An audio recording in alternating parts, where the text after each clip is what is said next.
Friends ఇది ఏంటంటే ఇందులో అన్నీ వేసి కలిపేసాం కదా, ఈ విధంగా కలిపేసాం కదా. ఇందులో చిల్లీ సాసు, సోయా సాసు,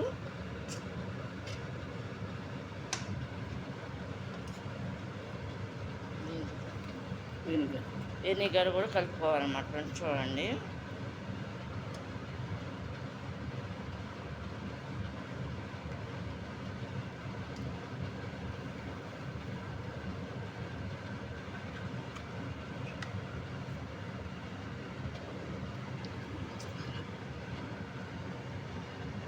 ఇది చిల్లీ సాస్ అనమాట, అది కూడా కలుపుతున్నాం.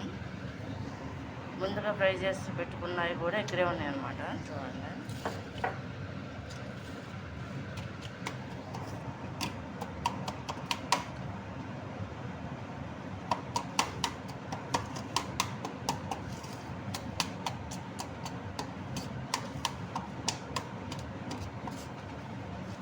ఎగ్ రైస్కి ఈ విధంగా చేస్తాం అన్నమాట ఫ్రెండ్స్ మా ఇంట్లో.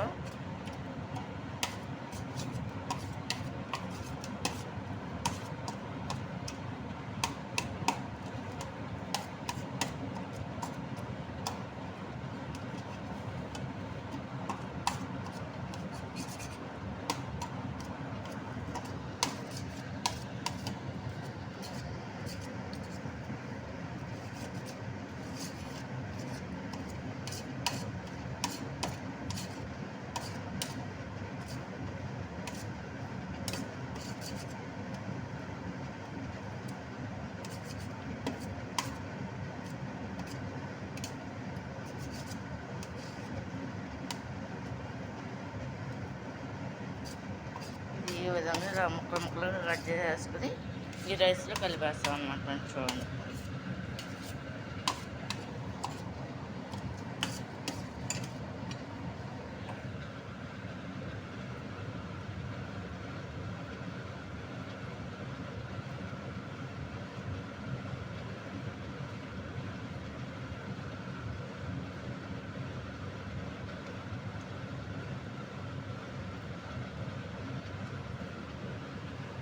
ఈ విధంగా కలిపేసుకోవాలన్నమాట ఫ్రెండ్స్. ఇది చూడండి,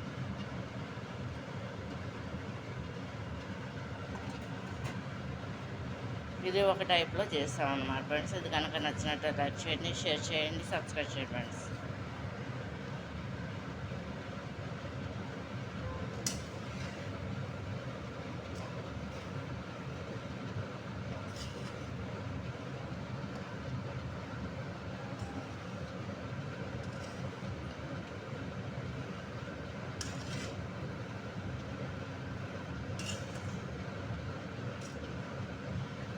5 గుడ్లు అనమాట ఫ్రెండ్స్. ఈ 5 గుడ్లు ఆమ్లెట్లా వేసేసి దాంట్లో కొంచెం సాల్ట్ వేసి ఆయిల్లో ఆమ్లెట్లా వేసేసి ఆమ్లెట్ అయిపోయిన తర్వాత దాన్ని ఒక పక్కన పెట్టేసి ఆనియన్స్ పచ్చిమిరకాయలు కూడా ఆయిల్లో ఫ్రై చేసేసుకోవాలన్నమాట. చేసేసుకుని దాంట్లో ఏంటంటే ముందుగా రెడీ పెట్టుకున్న రైస్ ఉంటుంది కదా వండుకొని అది కలుపుకోవాలన్నమాట. దాంట్లో ఏంటంటే అజినోమోటో ఒకటి, చిల్లీ సాస్ ఒకటి, వెనిగర్ ఒకటి కలుపుకోవాలన్నమాట ఫ్రెండ్స్. ఇవన్నీ కలిపేసుకుని ఈ విధంగా చేస్తారన్నమాట ఫ్రెండ్స్.